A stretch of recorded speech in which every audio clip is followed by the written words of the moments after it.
하나님 말씀 봅니다. 히브리서 10장 19절에서 25절까지 말씀 우리 함께 같이 교독합니다. 제가 먼저 19절 말씀 시작합니다. 그러므로 형제들아 우리가 예수의 피를 힘입어 성소에 들어갈 담력을 얻었나니 그 길은 우리를 위하여 휘장 가운데로 열어놓으신 새로운 살 길이요 휘장은 곧 그의 일체니라. 또 하나님의 집 다스리는 큰 제사장이 계심에 우리가 마음의 뿌림을 받아 악한 양심으로부터 벗어나고 몸은 맑은 물로 씻음을 받았으니 참 마음과 온전한 믿음으로 하나님께 나아가자. 또 약속하신 이를 믿으시니 우리가 믿는 도리의 소망을 움직이지 말며 깨잡고 서로 돌아보아 사랑과 선행을 격려하며. 우리 25절 같이 합니다. 모이기를 피하는 어떤 사람들의 습관과 같이 하지 말고 오직 권하여 그날이 가까움을 볼수록 더욱 그리하자. 아멘. 오늘도 하나님의 말씀의 역사가 저와 여러분 심령 가운데 임하기를, 그리고 그 말씀 때문에 다시 한번 주를 바라보며 생명의 역사가 나타나기를 주의 이름으로 부탁합니다. 오늘 시작의 말씀이 예수의 피로 힘입어 성소에 들어가게 되는 우리의 모습이 나타나고 있습니다. 예수의 피가 아니면, 십자가의 거룩한 복음이 아니면 오늘 우리가 살아갈 수 없음을 오늘 본문의 시작에 기록하고 있는 것입니다. 지난주에 말씀에 이어서 보면 거룩함도 얻게 되는 은혜였고 성소에 들어가는 것도 얻어지는 것이다, 이렇게 말씀을 합니다. 거룩함, 때로는 거기에 우리의 말과 행위도 어느 정도는 포함이 된다라고 이야기를 하고, 성소에 들어가게 되는 곳, 하나님과 직접 대면하여 예배하게 되어지는 구약적인 용어이기도 하지만 오늘 우리가 모여서 이렇게 예배할 수 있는 것조차도 온전히 하나님의 은혜로 얻어지게 되어지는 것이다 라고 이렇게 말씀을 합니다. 하면 도대체 우리는 우리의 힘으로, 우리의 뜻으로 할 수 있는 게 어떤 게 있을까요? 사람 앞에서는 그나마 뭔가 조금 우리가 할 수 있는 모습을 보여줄 수 있을 것 같은데, 하나님 앞에서는 도무지 아무것도 할 수 없는, 그저 토기장의 손에 있는 질그릇과 똑같은 이런 존재임을 고백할 수밖에 없다는 거죠. 물론 성소라는 것은 지정된 장소이기도 하지만은 하나님의 임재가 있는 모든 것들이 성소라고 우리가 말할 수 있는 거거든요. 그런데 오늘 이 자리에 앉아있는 것 자체가 우리가 성소에 지금 앉아있는 자체, 아니 우리가 호흡하고 생명 갖고 살아가는 모든 그 자리가 우리가 하나님의 나라의 말씀으로 통치를 받고 있기 때문에 그 자리가 바로 성소임은 분명히 믿어집니다. 그런데 그 가운데서도 우리가 할 수 있는 게 아무것도 없다라는 거죠.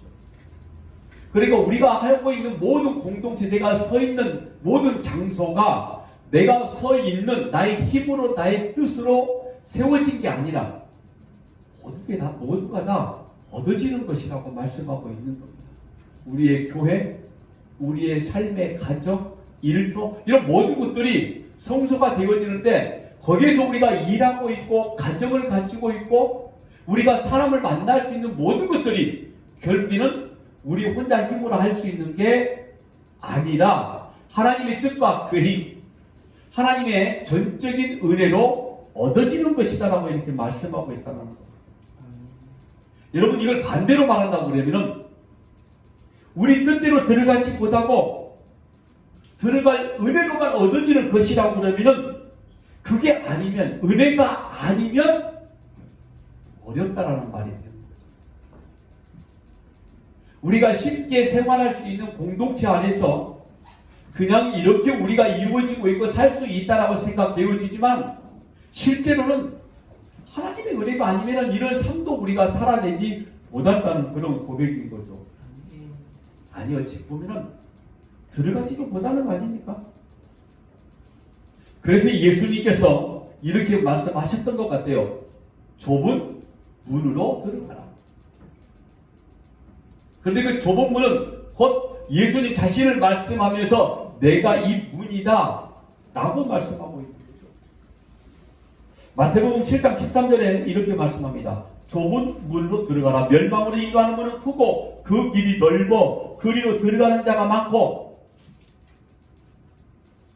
그런데 예수님이 그 좁은 문을 뭐라고 말씀하시냐면은 생명의 문이라고 말씀을 하셨습니다.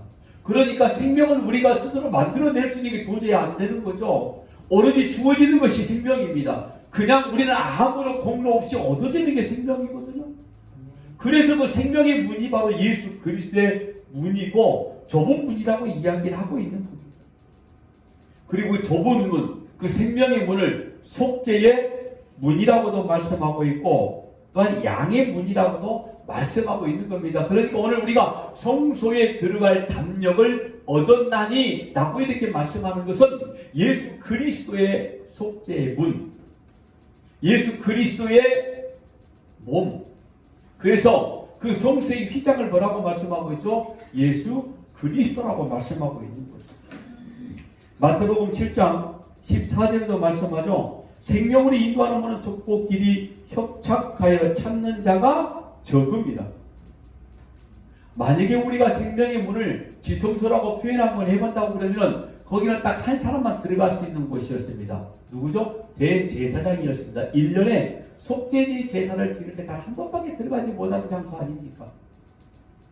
그런데 그곳이 바로 예수 그리스도의 몸이라고, 휘장을 몸이라고 표현하고 있으면서 이제는 우리가 자유롭게 들어갈 담력을 얻게 되었다는 것은 우리의 마음이 그렇다는 이야기가 아니라 그리스도의 공로로 힘입어서 이제는 지성소에 들어가는데 두려움 없이, 죽음의 두려움 없이 들어갈 수 있게 되어졌다는 겁니다. 그런데 그 길이 바로 생명의 길, 속죄의 길이라는 거죠. 요한복음 10장 7절도 말씀합니다. 그러므로 예수께서 다시 이르시되 내가 진실로 너희에게 말하노니 나는 양의 문이라. 여러분, 양의 문이라는 것은 속죄의 피를 지금 말씀하고 있는 겁니다. 양의 문으로 들어가는 문이 바로 예수님이시고 그 양의 문으로 들어갈 수 있는 자들은 양만 들어갈 수 있는 겁니다. 염소는 들어가지 못하는 거죠. 그래서 너희들이 내 양이다 라고 이렇게 말씀하고 있는 겁니다. 우리만 들어가게 되어지는 것도 그것도 무상으로.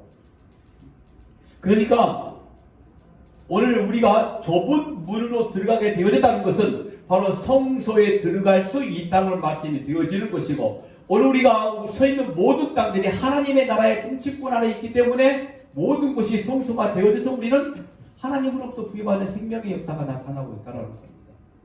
바로 이런 은혜가 우리에게 주어졌다라고 말씀하고 있는 거죠.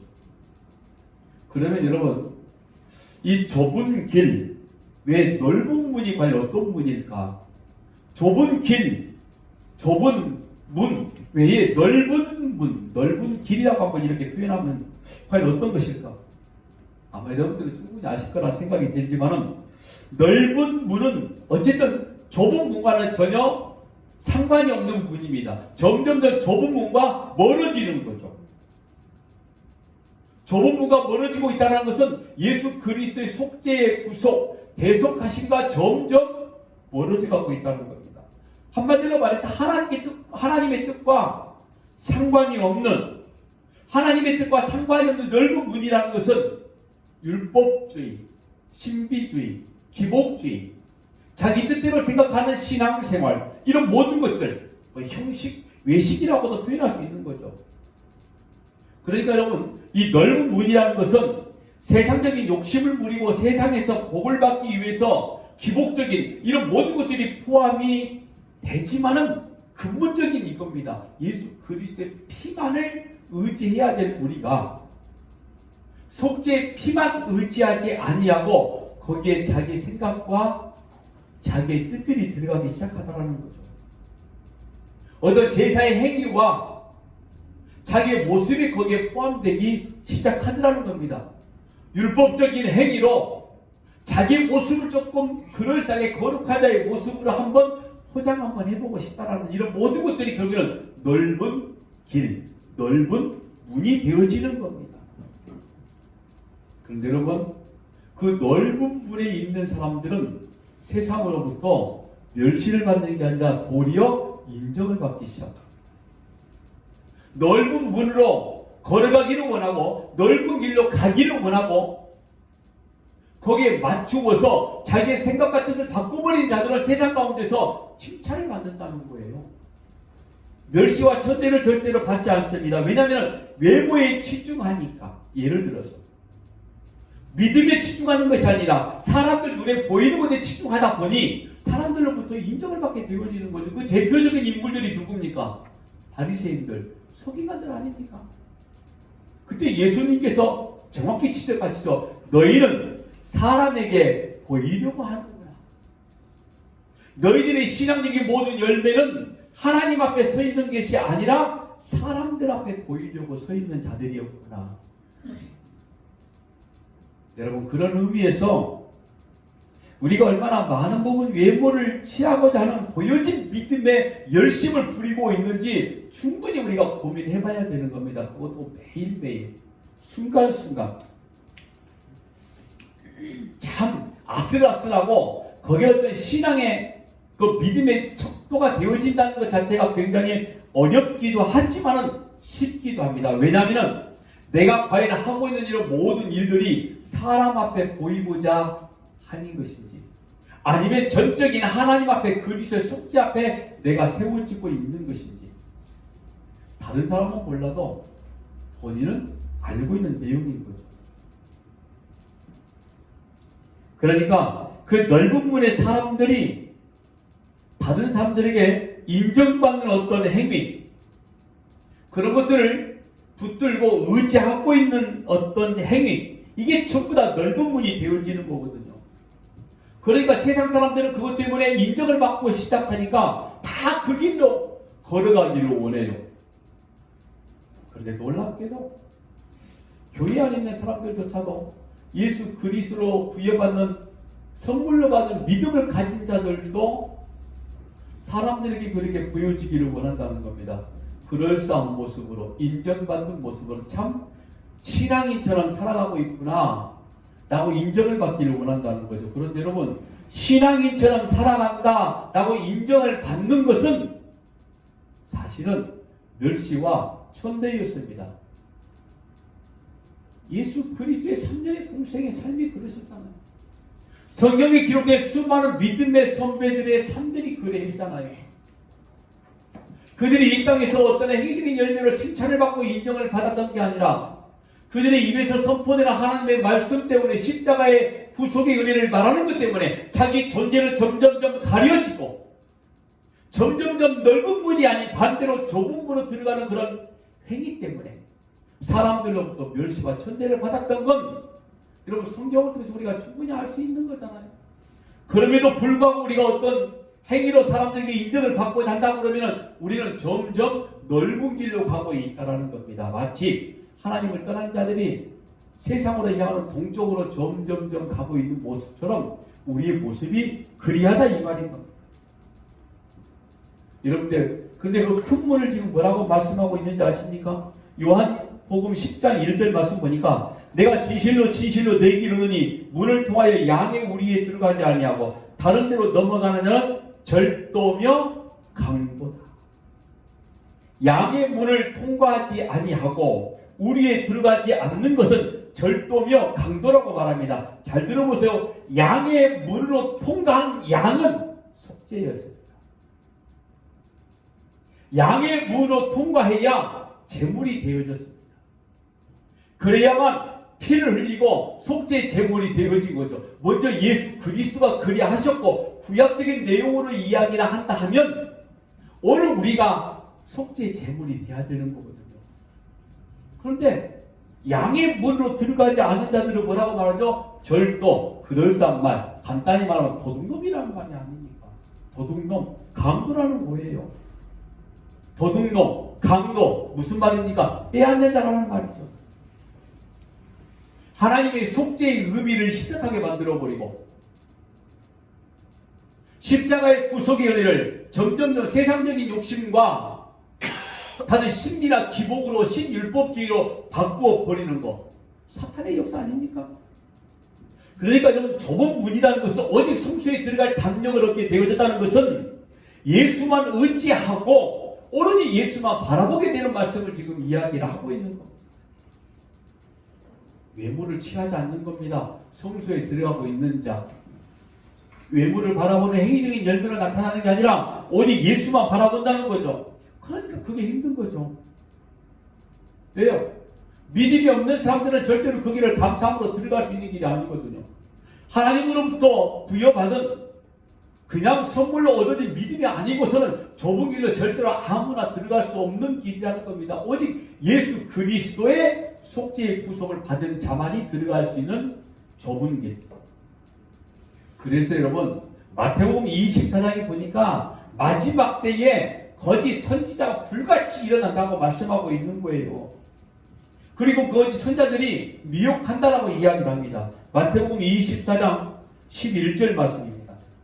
거짓 선지자가 많이 일어나 많은 사람을 미혹하겠으니. 제자들이 이런 질문을 했거든요. 예수님 마지막 때에는 어떤 일들이 벌어집니까? 라고 이렇게 질문한 거예요. 그랬더니 뭐 여러 가지 징조를 말씀하시면서 거짓 선지자가 일어날 거다라고 이렇게 결론을 내려버렸어요. 그런데 그 거짓 선지자가 미혹하는데 어떤 것을 가지고 와서 미혹을 하는지 말씀을 안 하시고 비유를 3가지를 들으셨어요. 잘 들어보세요. 그러니까 마지막 때에 여러 가지 징조들이 나타나게 되어지는데 그 중에 가장 핵심적인 게 뭐냐면은 거짓 선지자가 나오기 시작한다는 거죠. 그리고 그 거짓 선지자가 미혹한다라고 이렇게 말씀하시면서 3가지의 비유를 어떻게 들었냐면 먼저 첫 번째 비유가 불의한 종에 관한 비유였습니다. 마태복음 24장 48절 말씀 보니까 만일 그 악한 종이 마음에 생각하기를 주인이 더디 오리라 하여. 자, 이 광경이 어떤 광경이냐면 주인이 때를 따라 자기의 동료들에게 먹을 걸 나눠주라고 한 종에게 곡한 열쇠, 한마디로 먹을 것 전부 다 일을 시키고 갔단 말이에요. 그런데 주인이 언제 올 줄 모르고 더디 올 것만 생각하고 왜 자기에게 먹을 양식을 주고 종들에게 식구들에게 나눠주라 이렇게 이야기를 했으니 아마 빠른 시간 내에 오지 않을 거다라고 이렇게 자기 혼자 생각을 한 거죠. 그리고 먹을 걸 나눠주지 아니하고 그걸로 자기 친구들과 술 먹고 돌아버렸어요. 성경에 그렇게 나와 있습니다. 그랬더니 주인이 갑자기 와서 그에게 징계를 하는데 마태복음 24장 51절에 말씀하기를 어미 때리고 외식하는 자가 받는 벌에 처하리니 거기서 슬피 울며 이를 갈리라. 어미 때리고 외식하는 자가 받는 벌에 처하리니. 여러분 외식이 뭡니까? 하나님의 뜻대로 살아내지 못하는 거죠. 하나님의 뜻을 자기 마음대로 착각하는 겁니다. 이것이 하나님의 뜻이려냐 하고 했던 누구죠? 바리새인들 아닙니까? 그런데 이 주인이 와서 이 종을 혼내는데 외식하는 자가 받는 벌에, 즉 하나님의 뜻대로 하나님의 말씀대로 하나님이 원하시는 대로 하지 않는 것, 자기의 생각대로 자기의 뜻대로 자기의 고집대로 행했던 일에 징계를 했다는 거죠. 외식한, 우리가 너무나 잘 알고 있는 내용인 거죠. 그 다음에 나오는 비유가 바로 그리고 열처녀 비유가 나옵니다. 너무 잘 알고 계시죠? 거기에 사실 인정을 받는 5처녀가 우리가 5처녀 기름 준비한 그래 등불 켰던 5처녀를 우리가 본받자라고 말하는데 사실은 아무리 살펴봐 대단한 거 별로 없는 것 같아요. 딱 한 가지만 했습니다. 기름을 준비한 거죠. 우리가 성경에 그 기름을 뭐라고 말씀하고 있는지 아시죠? 사람들이 성령이라고 이야기하는데 뭐 성령을 뭐 어떻게 우리가 준비합니까? 뭐 기도 많이 하면 성령 우리가 준비할 수 있는 걸까요? 보세요. 10명 다 똑같이 졸고 있었습니다. 자, 한번 생각 한번 해보자고요. 앞에 있는 종은 주인이 더디 올 줄 알았는데 그 10처녀 중에 어리석은 5처녀는 신랑이 자기들이 생각하는 그 시간에 올 줄 알았기 때문에 기름을 준비 안 하고 그냥 졸고 있었어요. 그리고 다섯 처녀는 언제 올 줄 모르고 있기 때문에 준비하고 또 똑같이 졸고 있었던 거고요. 그러니까 더디 올 거라고 생각했던, 나중에 올 거라고 생각했던 주인이 올 때쯤 되면 그때 준비도 늦지 않을 거라는 착각을 한 거죠. 그런데 여러분 가만히 보니까 이 또 5명의 처녀들은 사실 신부가 아니에요. 그죠? 신부 들러리였습니다. 그러니까 들러리들이 그냥 해야 할 그 일, 그것만 하면 생각하고 있었기 때문에 신랑을 기다리지 않았던 겁니다. 신랑이 올 때 기름 준비해도 늦지 않을 거라고, 충분히 늦지 않을 거라고 생각을 했다라는 거죠. 그러니까 여러분, 이 2명 불의한 종과 이 기름 준비보다는 이 5명의 처녀들의 공통점이 뭐냐면은 주인에 대한 관심이 없었던 거예요. 즉 주인공에 대한 관심이 없고 그냥 자기들이 해야 할 일만 생각하고 있었던 겁니다. 오늘 우리의 생각이, 여러분, 여기에 바로 신율법주의가 나오고 외식하는 자의 모습이 나온다는 거죠. 오늘 우리가 교회 안에서 여러 가지 일들을 하고 있는 거, 목사의 입장에서 하나님의 말씀을 선포하는 거, 여러분들이 하나님의 말씀을 듣고 하나님의 자녀로 살아내어지는 거, 여러분 여기에 중심은 내가 중심이 아니라, 서인호 목사가 설교를 하는 게 중심이 아니라 여기에 하나님의 말씀, 예수 그리스도가 중심이 돼야 되는데 우리의 관점은 자꾸 이제 멍뚱한 데로 흘러가고 있다는 겁니다. 내가 하는 일, 그러다 보니까 그 일이 미뤄질 수도 있고 준비하지도 못하고 아니면 게으른 악한 종처럼 다른 일들을 먼저 하고 있을 수도 있다는 겁니다. 내가 하는 일이 여러분 중요한 게 아닙니다. 그 일 가운데 증거되는 누가 중요한 거죠? 예수 그리스도. 나의 신랑은 아니었지만 그 신랑을 기다리는 게 들러리들의 모습이었죠. 자기의 주인을 기다리는 게 그들의 모습이었던 거지 실제로 일을 하는 게 우선이 아니었다는 겁니다. 그런데 우리들이 넓은 문에 있어서 지금 평가를 받고 칭찬을 받고 있다는 것은 일에 집중하고 있기 때문에 우리가 칭찬을 받고 있는 겁니다. 좁은 문으로 들어가는 것은 예수만 바라보는 믿음으로 들어가고 있기 때문에 우리가 칭찬받지 못하고 멸시와 천대를 받게 되어지는 것이고요. 하면 오늘 우리가 성소에 들어갈 탐정을 얻었다는 것은 좁은 문으로 들어갈 수 있는 힘, 그 은혜, 나의 힘이 아니라 얻어진 힘, 그것 때문에 우리가 살아갈 수 있다는 거거든요. 그래서 여러분, 일이 우선이 아니라는 겁니다. 소위 우리가 그걸 그럴싸하게 사역이라 이렇게 이야기를 합니다. 마치 일하면 세상 일같이 보여지고 사역 그러면 교회 안에 하나님의 영광을 위한 일처럼 보여지는데 그거 아니라는 거죠. 우리는 여러분 사역, 아니 일, 이게 중심이 아니라 내가 얼마나 예수 그리스도를 집중하고 있느냐, 얼마나 나의 주인에, 나의 신랑에게 집중하고 있느냐, 바로 이게 중요하다는 거죠. 만약에 일에 지금 우리가 집중하고 있다면, 내가 하는 일에 지금 집중하고 있다면 그게 바로 율법주의가 되어지는 거죠. 그게 바로 외식하는 자가 되어진다, 이런 말인 겁니다. 주인을 사랑하지도 않고 더욱이 그 주인을 자랑하지도 않고 주인에게 관심이 없는데 주인이 기뻐할 만한 일을 하겠다? 이건 말이 안 되는 거죠. 그런데 이 두 부류는 바로 이런 부류의 사람이었던 겁니다. 그리고 그 다음에 나오는 비유가 달란트 비유였습니다. 10달란트, 우리가 알고 있는 대로 5달란트, 2달란트, 1달란트 종들이 다 받았습니다. 알고 있는 대로 그 중에 악한 종이라 평가를 받았던 1달란트 받은 종만, 야, 이거 갖고 이득을 남기면 왠지 안 될 것 같다는 생각이 들었다는데, 그 속내는 이거였죠. 만약에 이득을 남기지 못하고 그 1달란트 받은 걸 잃어버리면 우리 주인 나를 혼낼 건데라는 이런 생각이 분명히 있었을 거라는 거죠. 그래서 그걸 잊어버리지 않기 위해서 그냥 땅에 감추어 둔 것. 그러니까 내가 혼나지 않기 위해서 주인이 준 그걸 주인을 잘못 생각하고 주인의 뜻을 전혀 이해하지 못하고 감춰준 겁니다.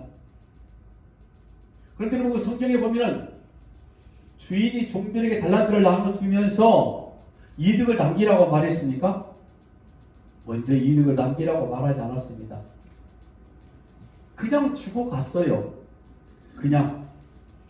마태복음 25장 14절 15절 말씀 보니까 또 어떤 사람이 타국에 갈 때 그 종주를 불러 자기의 소유를 맡김과 같으니 각각 그 재능대로 한 사람에게는 금 5달란트를, 한 사람에게는 2달란트를, 한 사람에게는 1달란트를 주고 떠났더니, 그죠?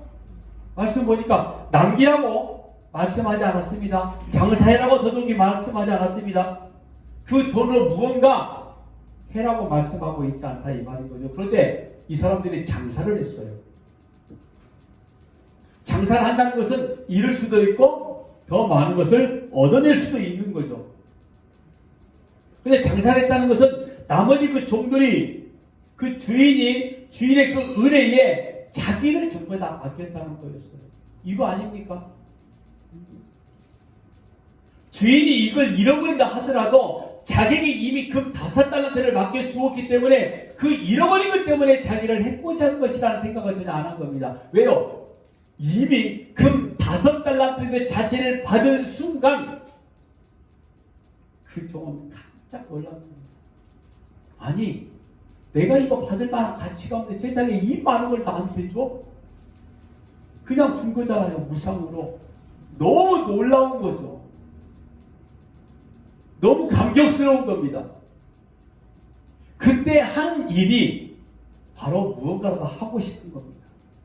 그런데 그걸 잃어버린다 할지라도 결코 주인이 자기를 혼낸다는 생각을 하지 않는다는 거죠. 왜? 주인이 그냥 주셨기 때문에. 만약에 남겨라 이렇게 말씀을 했다라고 그러면 1달란트 받은 자체를 그냥 감춰둘 수도 있었을 겁니다. 왜? 사람이 잃어버릴 수도 있기 때문에. 그런데 그 5달란트 받은 것은 2달란트 받은 것은 그냥 무상으로 얻어지는 거였다는 거죠. 여러분, 하나님의 은혜는 그렇게 그냥 얻어지는 겁니다. 그런데 그가 그런 걸 가지고 장사해서 5달란트를 남겼다는 것은 후원의 기쁨의 역사를 지금 고백하고 있다는 거거든요. 결론이 뭡니까? 1달란트 받은 종, 악하고 게으른 종이라는 거였습니다. 장사를 하지 않아서 악하고 게으른 종이 아니었습니다. 악하다는 것은 나의 뜻을 몰랐다는 거였죠. 즉 주인이 무엇을 원하는지를 전혀 몰랐다는 겁니다. 오늘 우리가 하나님의 뜻, 하나님의 말씀, 예수 그리스도의 속죄 구속의 은혜를 모르고 있고 내가 예수를 믿고 있다는 말 자체가 말이 안 된다는 거예요. 속죄의 기쁨 때문에 내가 살아내지 못하고 있다라고 그러면 우리는 예수를 아직도 지금 잘못 믿고 있다는 겁니다. 구원의 기쁨 때문에 매일매일 순간순간이 너무 감격스러워야 되고 구원의 그 기쁨 때문에 야 나의 믿음이 이 정도까지 야 하나님의 선물이 이렇게 내게 임했어? 자기 자신을 보고 깜짝깜짝 놀라야 되고 자기 자신의 무관참을 바라보고 너무 민망해야 되고 이런 두 가지 사실들이 매일매일 순간순간 공존해야 된다는 거죠. 이게 바로 5달란트 받은 종의 모습인 겁니다. 기름 준비한 5처녀의 모습이라는 거예요. 순간순간이 하나님의 은혜가 아니면 도무지 내가 살아낼 수 없다라는 것과 순간순간이 나는 정말 무가치한 존재라는 것을 고백하고 이런 순간이 나오지 않는다 하면은 진짜 우리가 십자가의 구속을 잘 아직 모르고 있다는 거죠. 그런데 여러분 그 십자가의 구속을 알 수 있는 것은 기도 많이 해서 알 수 있기도 하겠지만 내가 어떤 일을 많이 해서 그나마 조금 알 수 있다라고 말할 수 있겠지만 아니요. 전적인 하나님의 말씀입니다. 복음을 알아야만 가능하다 이 말입니다. 여러분 이 세 가지 이 비유가 다 뭐냐면은 주인이 누구인지 모르는 상태에서 이렇게 결론을 내린 거예요. 그런 상태는 자기가 해야 할 어떤 율법적인 행위만을 하고 있는 신앙생활 그게 아주 잘하고 있다라고 착각해버린 이 세 가지 집중의 내용이 바로 그거였습니다. 결론이 주인의 뜻을 모르고 있는 악한 자들의 모습이었다 이 말인 거죠. 그게 바로 누구예요? 거짓 선지자들이라는 겁니다. 그걸로 미혹한다는 거예요. 하나님의 뜻도 모르고 있으면서 도대체 뭘 하겠느냐 말이 이거 같은 거죠. 그러니까 여러분 마지막 때 이런 사기꾼 같은 이 거짓 선지자들이 나와서 오늘 우리들을 미혹하는데 거기에 발맞추어서 그럴싸한 내용들을 찾고 우리에게 제시하고 있다는 겁니다. 그럴듯한 율법주의자, 그럴듯한 거룩한 자, 외식하는 자들, 이런 자들이 오늘 성수에서 점점 더 멀어져가고 있는 넓은 길로 가고 있다는 거죠. 그런데 그들은 멸망길로 가고 있다는 걸 도무지 알지 못한다는 겁니다. 왜 여러분 이들이 지금 잘못 가고 있다는 걸 알지 못하는지 아십니까? 잘못 듣고 있기 때문입니다. 잘못 알고 있기 때문인 겁니다. 우리가 성경을 조금만 더, 아니 한 번만 더 가까이 보기 시작하면 여러분 충분히 이런 말씀이었구나라고 우리가 인정되고 알 수 있는 말씀들이 너무너무 많이 있는 거거든요. 여러분, 저는 지금도 기억나는 분이 한 분이 있습니다. 오래전에 다른 설교를 마치고 난 이후에서 강단을 내려오니까 교회 중직에 있던 분이 제게 이런 말을 했어요. 얼굴을 보자마자 눈물을 펑펑 흘리면서 그럼 내 인생은 어디 있습니까? 그래요. 그럼 저분은 지금 어떻게 살아내야 되냐고 그런 설교를 했느냐 이거죠 지금. 복음에 대한 갈망,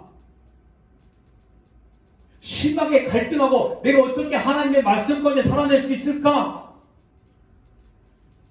그리고 자기 일을 내려놓으면 심한 질책들, 소위 왕따를 교회 안에서 당하기 시작했다는 거예요. 이거 잘못된 거구나. 그러다 보니 열심히 앞에서 열심히 일을 했더니 다른 사람들이 인정해주고 칭찬해주고 믿음이 좋다고 이야기를 하니 이게 맞는 길이구나 라고 생각을 해서 수십 년 동안 그렇게 살아봤는데 그거 아니다, 신율법주의다 이런 말씀을 듣고 그럼 내 인생을 어떻게 할 거냐 이거예요. 그걸 제가 어떻게 책임집니까? 그분의 인생인 거예요. 여러분, 이런 후회되는 인생 만들지 말자는 거예요. 그때 제가 드린 말씀이 이제 됐습니다 그랬어요. 집사님뿐만 아니라 저도 사실은 20년 넘게 설교해 왔는데 그게 아니라 사실 알고 정말 비참했습니다. 그나마 다행이 아닙니까? 당신은 집사고 나는 목사였으니 목사가 비참했던 거였으면 목회 그만두고 도망을 가야 되는 거 아니에요? 그런 생각까지 했거든요. 당신은 설교할 것도 아니고 그냥 잘못 들어온 것 때문에 그러면 당신이 잘못 신앙생활을 해온 거라면 이제 바꾸면 되는 거죠. 여러분들이 자기의 자리에서 최선을 다하고 열심을 다하고 정말 너는 참 정말 신앙인다워. 나눔, 베품, 사랑, 오래 참음, 인내 너무너무 좋아. 세상이 여러분들을 칭찬할 겁니다. 교회가 또 여러분들을 칭찬할 수도 있습니다. 그런데 정말 거기에 여러분들이 예수 그리스도의 십자가의 대속의 은혜로 내가 지금 성소에 들어가 있어서 저문에 들어가 있으면서 나의 이런 행위 때문에 칭찬을 받고 있는 거라면 정말 잘하고 있는 거죠. 그런데 만약 그게 아니라 하면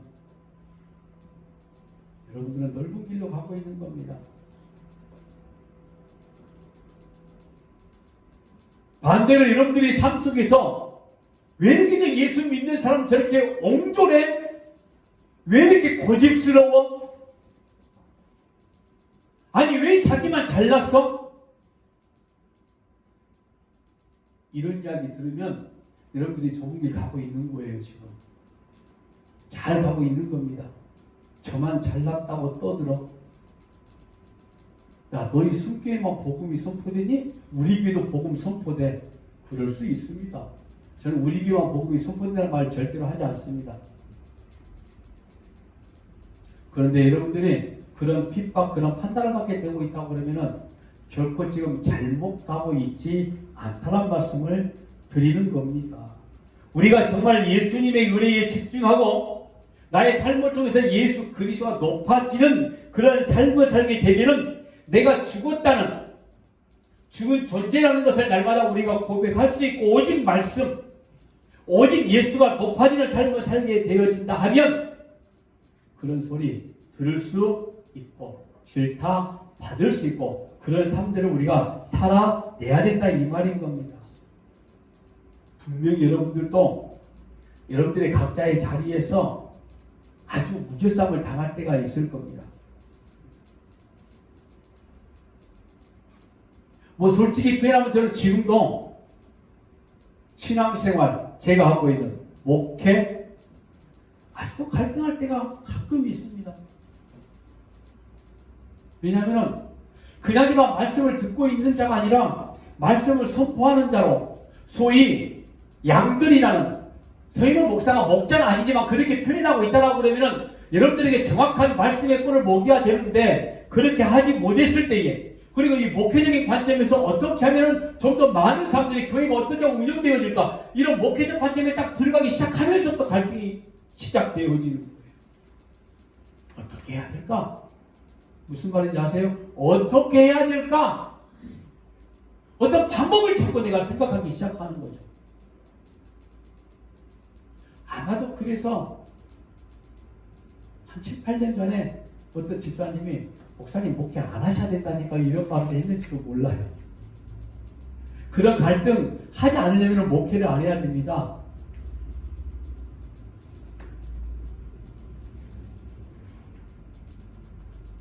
여러분 우리가 신앙생활을 어떻게 해야 될까? 방법 생각하지 마세요. 일단 무조건 그냥 복음입니다. 그냥 말씀입니다. 일단 복음이면 2단도 3단도 다 복음인 거예요. 말씀밖에 없다라는 거예요.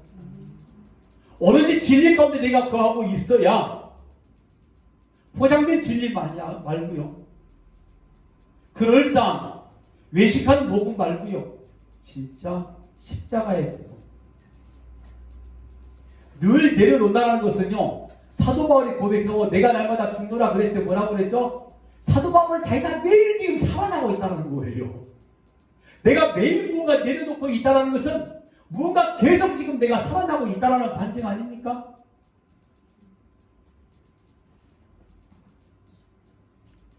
그래서 요즘 제가 깨달아지는 게 자기 부인이라는 거 나는 죽은 자네요.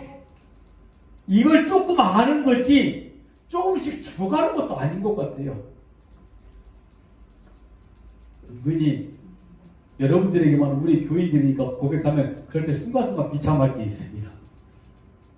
내려놓았다라고 생각하고 있는데 내려놓은 게 아니라 그냥 그걸 조금 아는 것 뿐이었습니다. 조금씩 그래도 아마 내려놓게 되지 않을까 라는 이야기를 한번 해보는데 여러분 나는 이미 가만히 또 생각하니까 내려진 자였어요. 사실은 십자가의 구속의 피가 내 안에 있기 때문 아닙니까? 그래서 내가 지금 내려놓았다는 걸 이걸 알게 되어지는 게 정말 중요하다는 이런 변명이 슬퍼하니 내 안에 오기 시작하는 거예요. 그러고 보니 맞는 것 똑같아요. 내가 내려놓은 것도 아니고요. 내려놓아지는 걸 이미 십자가의 구속 안에 전부 다 내려놓게 됐다는 것들을 내가 알게 되어지는 것이다 이 말인 겁니다. 그러고 보니 여러분 내가 정말 어떤 존재인가를 안다면 이 죽은 흙 아담아 아무것도 아닌 이 먼지와 같은 나 이걸 알게 되면은 이 땅 위에서 이 세상에서 어찌 보면 하나님의 징계와 심판과 저주 아래 놓여있는 이 땅에서 내 무엇을 내어놓고 하나님이 이거 하겠습니다. 이거 할게요. 이거 이만큼 했습니다. 이럴 수 있는 거 아무것도 없게 되어지는 거예요. 아니 먼지와 같은 내가 이거 정말 가치 있는 일이라고 내놓을 수 있는 게 뭘까요? 그게 바로 먼지인 걸. 아 그냥 나는 죽어있던 존재였구나. 이걸 알고 가는 게 우리 인생이란 말씀을 그래서 할 수 있는 거예요. 아무리 생각해도 제가 이 말씀을 준비하면서 한 주 동안 아무리 생각해도 내가 내놓을 수 있는 건 아무것도 없었습니다. 여러분들 내놓을 수 있는 거 있으면 한번 내놓아 보세요. 여러분들이 멀리서 여기까지 나와서 예배드리는 거 내놓을 거예요? 저는 한 주간 동안 내내 여기 있었다니까요. 여러분들이 헌금하고 좀 내놓을 수 있을 것 같아요? 착각하지 마세요. 절대로 아닙니다. 저는 최근에 너무 안타까운 일들을 저희 친구 목사, 동기 목사 두 분에게 들어서 여기 앉아서 우리가 같이 한 13명에서 기도하는데 너무 약오르고 화가 나니까 다 눈물이 터져나왔어. 복음을 위해서 애쓰고자 하는 교회에 딱지가 붙어 있어요, 지금. 그런데 그 목사님 말씀이, 야, 이것조차도 하나님께서 어떻게 영광을 받아가실지 나 한번 기대 한번 해볼게. 속으로 그랬습니다. 너 나보다 100배 낫다. 야, 목사님이 너무너무 고맙고 감사해서 목사님이 선물하고 싶어 해서 막 헌금도 하고 차도 사줬다는 거. 근데 갑자기 그분이 마음이 돌변해가지고 그거 자랑하지 않았다고 그래서 차 사준 거, 헌금 많이 한 거 자랑하지 않았다고 그래서 자기를 뒤로 돌렸다고 그래서 도로 그 차 내놔라고 해가지고 바로 줬어요. 그 이야기를 듣는데 제가 그 친구한테 그랬습니다. 네가 잘못한 거야. 그랬더니 그 친구가 그랬어요. 저한테 형이라고 그러는데 형, 내가 잘못한 거 알아. 나는 목회 30년 왜 이렇게 했지? 그 권사님이 미운 게 아니라 순간 40년, 30년 목회 내가 정말 잘못했구나. 진짜 복음이 아니었구나. 나는 저들의 귀에 듣기 좋은 소리, 듣기 좋은 말, 저들이 나를 좋아할 수 있는 이야기, 힘들고 어려울 때 찾아가서 그냥 같이 울어주는 거, 같이 웃어주는 거, 그게 목회라고 생각했다는 거죠. 아, 근데 이제 그게 아니었구나. 그런데 여러분, 그런 인생을 살아왔던 분들이 뭐라고 말하고 있는지 아십니까? 자기는 그렇게 열심히 했기 때문에 하나님께 받을 만한 뭐가 있다? 상급이 있다, 복이 있다 라고 생각을 하는 거예요. 도대체 저는 그런 분들에게 이런 질문 한번 해보고 싶어요. 이제는요.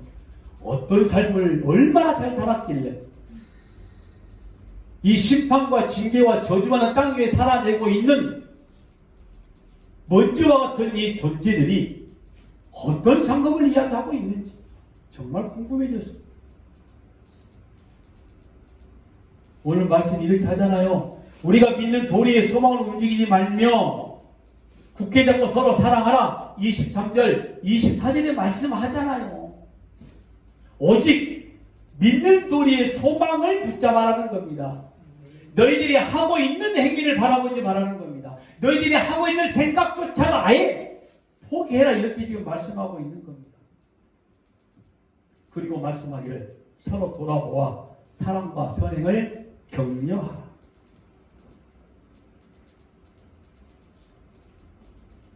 여러분, 예수님이 율법과 선지자를 뭐라고 말씀하고 있죠? 율법과 선지자, 이건 성경을 말씀합니다. 그래서 성경은 내 이웃을 사랑하고 내 하나님을 목숨처럼 사랑하라. 그게 율법과 선지자였거든요. 성경을 볼까요? 마태복음 22장 36절에 40절까지 말씀입니다. 선생님, 율법 중에서 어느 계명이 크니까? 예수께서는 이르시되 내 마음을 다하고 목숨을 다하고 뜻을 다하여 주 너희 하나님을 사랑하라 하셨으니 이것이 크고 첫째 때는 계명이요 둘째도 그와 같으니 내 이웃을 내 자신같이 사랑하라 하셨으니 이 두 계명이 율법과 선지자의 강령이니라. 두 계명이 뭐예요? 말씀이라는 겁니다. 그러니까 말씀이 율법과 선지자의 강령이다 라고 이렇게 말씀하고 있죠. 그리고 또 다른 곳에 보니까 율법과 선지자라고 말씀하고 있는 데가 있는데 거기는 마태복음 7장 12절 말씀 보니까 그러므로 무엇이든지 남에게 대접을 받고자 하는 대로 너희도 남을 대접하라. 이것이 율법이요 선지자라. 이게 무슨 말씀이죠? 성경에 말씀하는 율법과 선지자, 이건 대접하는 것이다 이렇게 말씀하고 있는데 이게 지금 오늘 말씀이 하고 있는 내용입니다. 23절과 24절 말씀 다시 한번 볼게요. 또 약속하신 이를 믿으시니 우리가 믿는 도리의 소망을 움직이지 말며 굳게 잡고 서로 돌아보아 사랑과 선행을 격려하며. 자, 또 이 말씀을 사도 바울이 로마서에 뭐라고 말씀하고 있냐면 로마서 3장 21절에 이제는 율법 외에 하나님의 한 의가 나타났으니 율법과 선지자들에게 증거를 받은 것이라. 자, 율법과 선지자들의 강령이 뭐라고 그랬죠? 하나님의 말씀. 그러니까 사랑을 베푸고 선행을 베푸고 격려하고 있는 모든 것들이 결국에는 뭐냐면은 하나님의 말씀이라는 이야기를 하고 있는 거예요. 그런데 로마서 3장 21절에는 그리스도의 의로움이라고 분명히 이야기를 하고 있죠. 그러니까 사랑하라, 대접하라, 누구 이야기를 하고 있는 거죠? 예수 그리스도를 말씀하고 있는 거예요. 자, 빌립보서 2장 8절 말씀 한번 더 보면 사랑의 모양으로 나타나서 자기를 낮추시고 죽기까지 복종하셨으니 그 십자가의 죽으심이라. 주 너의 하나님을 사랑하고 그래서 죽기까지 빌립보서 2장 십자가를 지시기까지 아버지께 복종했다는 말씀이 이어지기 결론이 이 8절 말씀이었거든요. 그러니까 하나님을 사랑하라 이거예요. 하나님을 사랑하는 게 뭐냐면 말씀을 이루는 거다. 꼭 그것이 성경이다 라고 이야기를 하고 있는 거죠. 누가복음 10장 27절에도 말씀합니다. 자, 보세요. 우리는 하나님을 사랑하고 이웃을 사랑하라는 이 말씀을 우리가 해야 할 뭐라고 그러죠? 사명이라고 이야기를 합니다. 그런데 여러분 어떻게 사랑할 건데요? 예수님은 죽기까지 뭐라고 그랬죠? 사랑하셨다 하나님을 라고 말씀하셨거든요. 여러분 예수님 사랑하시죠? 자신 없으신 분도 분명히 있었습니다. 그럼 여러분들 아멘 하셨기 때문에 십자가에 그냥 죽어요. 죽으셔야 되죠. 근데 못 죽죠. 지금 당장 죽으라고 이야기해서. 자, 그런데 우리가 이웃을 위해 죽을 수 있다고요? 예수님을 사랑하면 내가 십자가를 지는 건데 십자가를 지지도 못하면서 우리가 이웃을 사랑할 수 있다고요? 우리가 형제를 사랑하라 하였으니 형제를 위해 죽어야 된다는 말이거든요. 자기 친구를 위해서 형제를 위해서 목숨을 버려야 형제고 친구인데 그게 되냐고요? 안 되는 거죠. 그런데 예수님이 이렇게 말씀하십니다. 내가 죽음으로 내가 너희를 친구라고 해줄게 라고 말씀을 이미 하셨어요. 누가복음 7장 34절입니다. 인자는 와서 먹고 마시매 너희 말이 뭐라 먹기를 탐하고 포도주를 즐기는 사람이요 세리와 죄인의 친구로다. 요한복음 15장 14절에도 말씀합니다. 너희는 내가 명하는 대로 행하면 곧 나의 친구라. 요한복음 15장 15절에서도 말씀합니다. 그러면 그 형제 사랑, 친구 사랑은 누가 한 거예요? 예수가 한 거죠. 그럼 우리가 그 예수가 그렇게 사랑하셔서 하나님을 사랑하시고 이렇게 이웃된 나, 형제가 된 나, 친구가 된 오늘 저와 여러분을 그렇게 목숨 걸고 사랑해 주셨다는 걸 알았을 때에 내가 바로 예수를 사랑한 게 되더라는 겁니다. 그게 바로 말씀과 광령, 서로 사랑하라는 말씀인 거죠. 그게 바로 우리가 성경을 이루고 성경을 응하게 하는 행위적인 열매라고 말할 수 있는 겁니다. 그 사랑만이. 그러니까 사랑하라 이런 말이 무슨 말인 거예요? 네 안에 있는 사랑 내놓아라 이거죠. 내가 사랑 못하니까 우리 안에 있는 누구요? 예수 그리스도 내놓아라 이런 말인 거예요. 그런데 하나님은 사랑이시니 라고 했었고 내 안에 그 예수가 계시니 그러니까 그 예수를 내놓은 사람들끼리 서로 사랑하는 존재가 되어지는 겁니다. 예수를 내놓는다는 게 뭐예요? 구속의 은혜를 서로에게 확인시켜주고 감사의 고백이 터져 나오는 거 아닙니까? 자, 결론적으로 말씀을 드리면 히브리서를 위해 받는 사람들이 너에게 진짜 지성소에 들어갈 담력을 너희는 이미 얻었어. 너희들이 전에 드렸던 제사의 제물로 절대로 얻어질 수 없는 것들을 이미 얻어버렸어. 이미 이렇게 얻은 자들은 바로 사랑할 수밖에 없고 서로 돌아볼 수밖에 없어. 그런데 그것조차도 예수님이 십자가의 지심으로 너희들이 그래서 지금 지성소에 들어가게 되어진 거야. 그런데 다시 율법주의로 돌아가겠다고? 그런데 다시 옛날 일을 생각하겠다고? 그거 아니라는 거예요. 오늘 우리에게 이렇게 말씀하는 겁니다.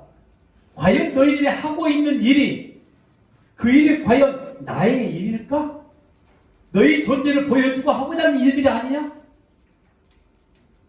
너희들이 해야 될 바는 너희 안에 있는 나, 사랑을 그냥 보여주는 것밖에 없다라고 고백하고 있는 거예요.